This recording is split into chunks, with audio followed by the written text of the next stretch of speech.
Why does it feel like every time I start doing well, I pull back? We can take our foot off the gas. We can relax right now. Fear contracts. People are exhausted and they're going to sleep. They're even going to sleep early and they wake up exhausted. You can't have bigger pricing with "I don't deserve it." You're asking for more, but you don't believe you're worth more. You're going to sleep with that. You're waking up with that. Welcome to Possibilities. Today it's all about you. We are doing Q&A. My team has handed me these questions. I have never looked at them, so we're just going to get started. Okay.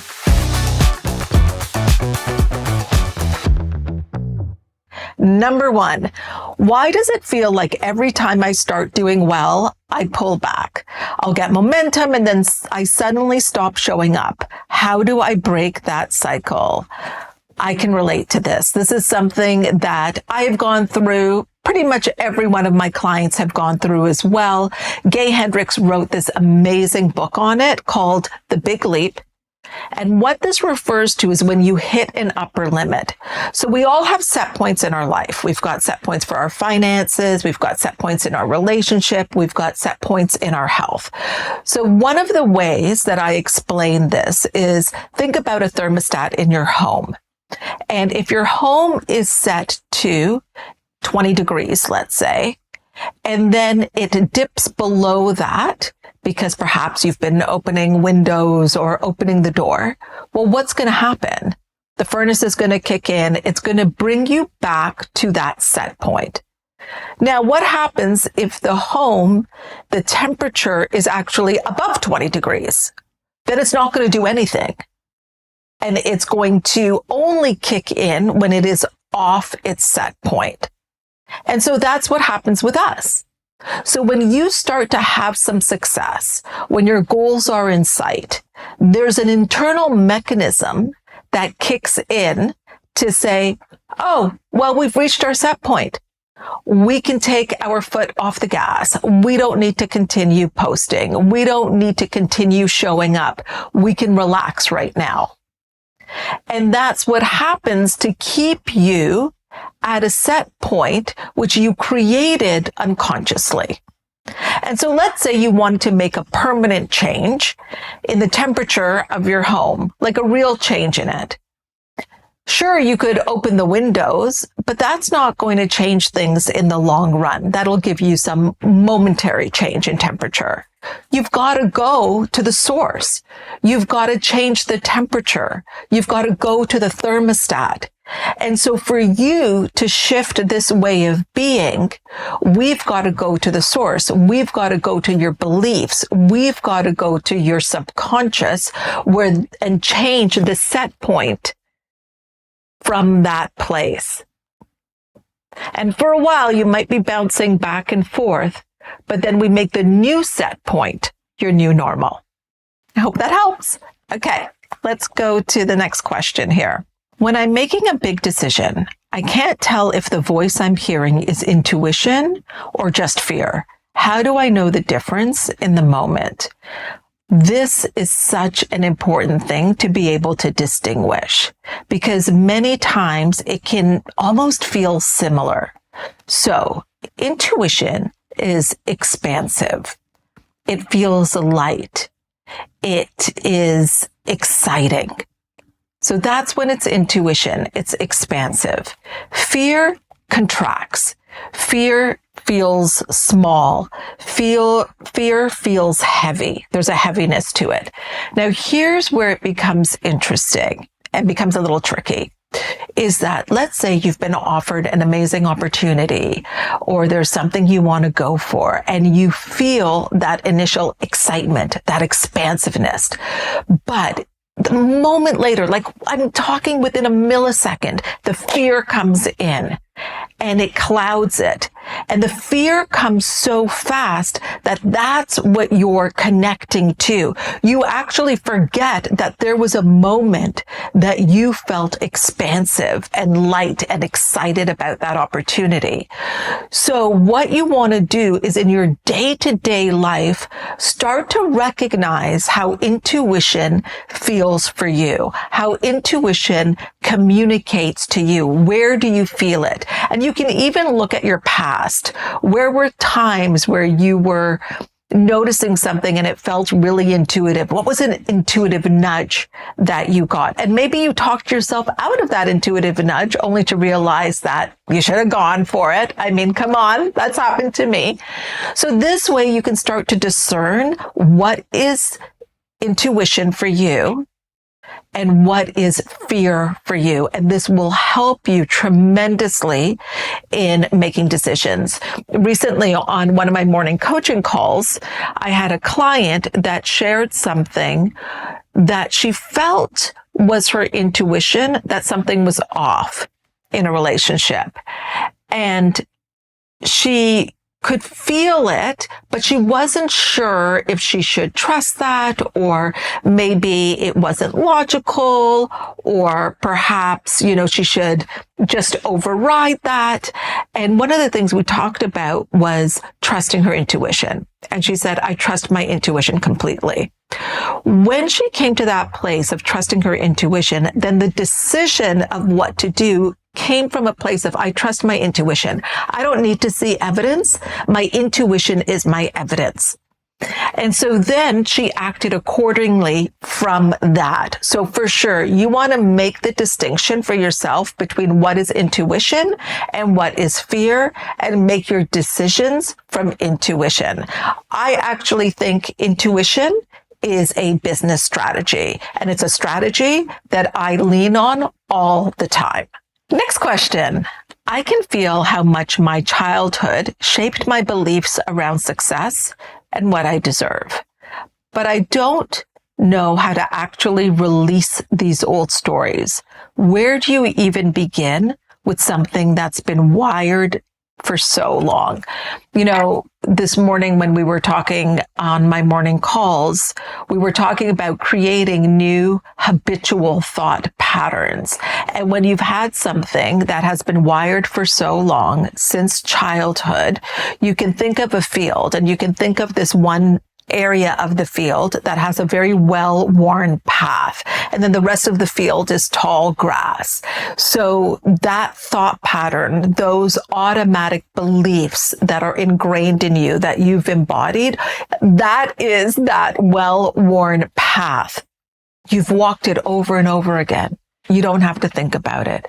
It's on autopilot. So you've got to start walking a new path, with new beliefs, with a new way of being. And at first, it's going to be awkward, and you're going to want to go back to the old path because it is easy. So there's a number of ways that we can do this. One of my favorite ways is to write out all of your judgments.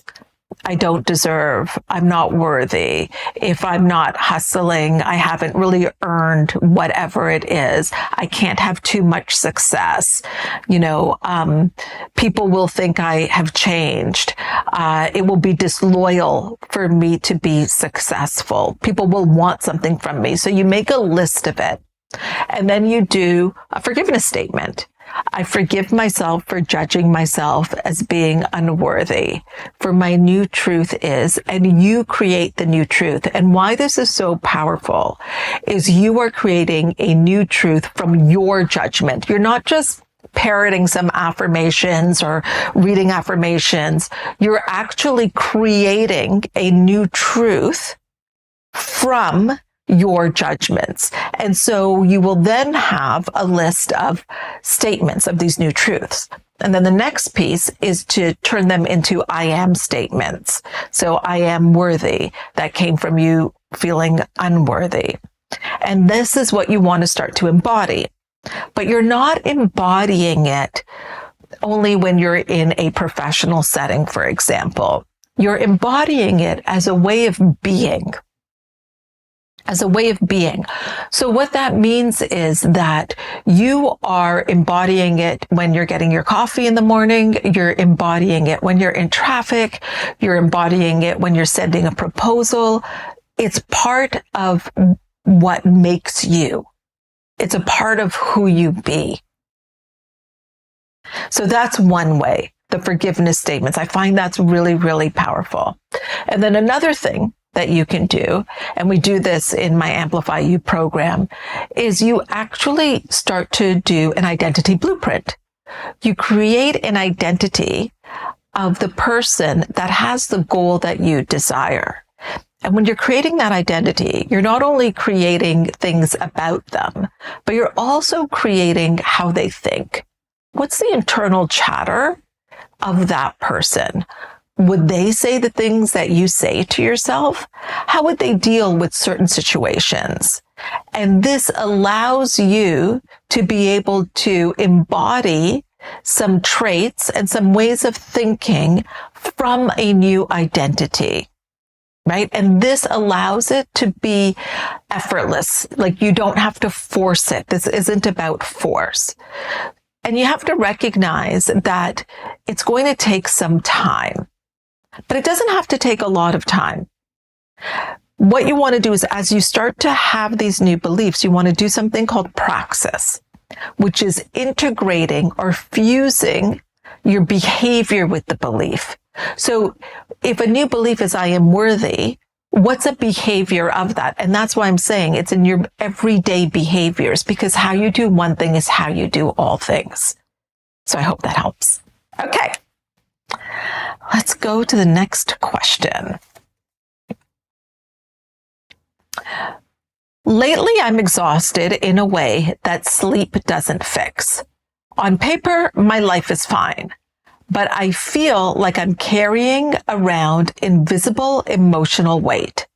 I can't tell if it's burnout, mindset, or if I'm missing something deeper. How do I figure out what's actually draining me?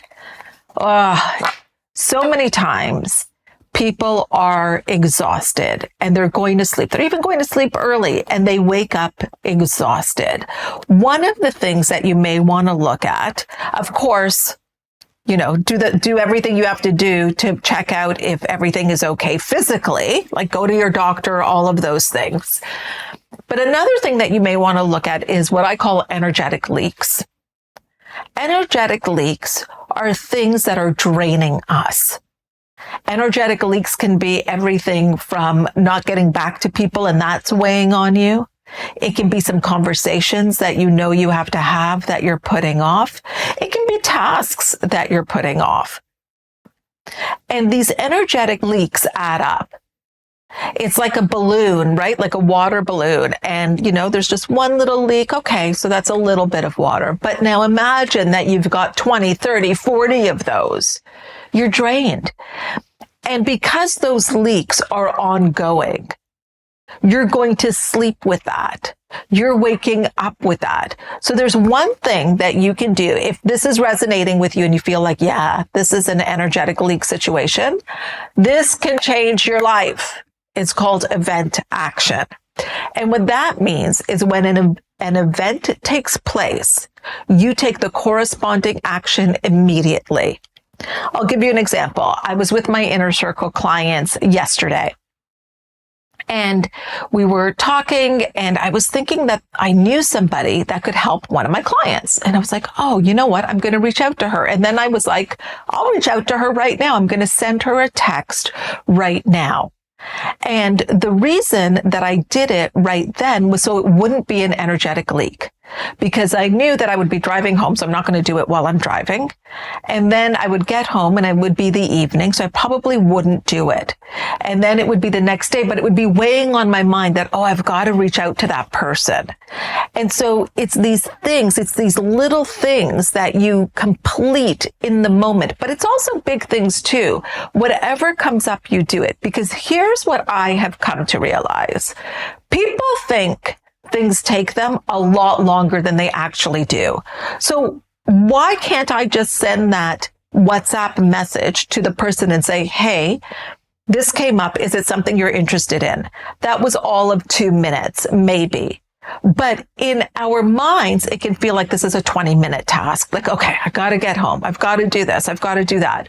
When you get into the habit of event action, you become very productive and you become very effective and you're closing up those leaks. So you wake up feeling restored and rested and not drained. Next question. Every time I go to raise my prices or even just ask for what I know I'm worth, I freeze. I'll sit there staring at the email and talk myself out of it. It feels like there's a part of me that still thinks I don't deserve it. How do I get past this not enough pattern? Oh my goodness. I get it. I love that question. So here you are. I'm going to get my cups. If you know me, if you've been following me for a while, you know I enjoy sharing this analogy. So think of this as your self-image, as your capacity, as what you can hold. And now you're trying to pour in more clients, more money, raising your prices. But this identity doesn't have the capacity to hold that. So it's just going to fall. You're not going to be able to have that. So what would need to change? This. We've got to expand your capacity to be able to hold the pricing, to be able to hold that. And you can't have bigger pricing with I'm not worth it. You can't have bigger pricing with I don't deserve it. You can't. Because what people are picking up on is how you feel, and you're going to be sending a double binding message. You're asking for more, but you don't believe you're worth more. So what we have to do is enlarge your capacity. So many times, I'm so happy you asked this question, because many times what's happening is people are trying to find a strategy. Well, let me just find a strategy. Like, what's a way to increase my prices? They're going into ChatGPT. They're looking at AI. They're asking everybody, like, what do I do? But it doesn't matter if you're not going to work on your identity or expand your capacity, because you don't believe you're worth it. So we've got to get to a place where you believe it a little bit more than you don't believe it. And it's not going to be 100% at the beginning, but then you start to offer that pricing from a self-image that is in harmony with it, that is aligned with it. So that's what you've got to work on. And you want to know that what you are pricing your product or service at, it is 10 times the value of what somebody's paying for it. Like, it's a no-brainer. So what I do is I make the price feel small. Whenever I've increased my pricing, I always make that new pricing, that increased pricing, feel small by knowing the value that they get. Now, I want to be very clear. I'm not saying that I overgive, because that comes from lack. The value is in who I am and who I'm being, and that I create impact in an instant. So I'm not getting paid for how hard I work. I'm getting paid for the impact. And so that piece of it is something that I embody and I integrate. Because you can raise your prices and then you can be overgiving and even diluting it or being exhausted from that. So it's this kind of fine line that we're walking. But the first piece is enlarging your capacity. Enlarging your capacity. And that's what I see as the disconnect. My husband doesn't really get my big goals, and sometimes it makes me doubt myself. How do I stay connected to what I want without pulling away from him? I see this so often that some people, especially when they join my community and they're starting to think about their big goals and who they be, sometimes they actually don't want to join. An objection is that they're concerned that they will grow and their partner won't grow. So here's the thing. You have decided to really create some big, beautiful goals in your life. Your husband has not, or your husband is happy with the goals that he has. The point is, don't try to change him. He doesn't have to be on board. You don't need his permission, but perhaps you want his support. But maybe he is not the one to go to with all of your excitement about it. Sure, you can share with him, but it's important to have a community that you can also share with that gets it at this point. He just may not get it at this point. Just like there may have been a time when you would not have gotten it if the roles were switched and it was your husband that was coming with all of these big goals. But here's what I know. That he will be influenced as he sees things changing for you. And it's going to be really exciting. It's going to be an exciting time in your relationship. But don't force anything. And he does not have to change right now. You focus on your goals. Find a community. You can come into ours where you can share it, where you can be supported in it, where you can get ideas around creating it and who you need to be, and enjoy your husband, enjoy your partnership, and then share what you want to share. So it's not about not sharing. It's about not being tied to a way that he has to be, that he has to get it. Maybe it's okay that he just doesn't get it right now. Maybe you're still figuring it out. So I think we got to take the pressure off that he has to be fully on board. He doesn't. Maybe he doesn't have to be fully on board. And this way you can relax and go for your big goals. All right. We're going to do this again. Was that fun? I love a little Q&A. If you have any questions, please send them in. All of the ways that you can reach out to me are in the description. And remember to rate, review, download, subscribe, all of the things, because it helps us get this podcast out to so many more people. You can also find me on Instagram. That's where I'm most active, and that is at Coach with Hina. All right. Bye for now.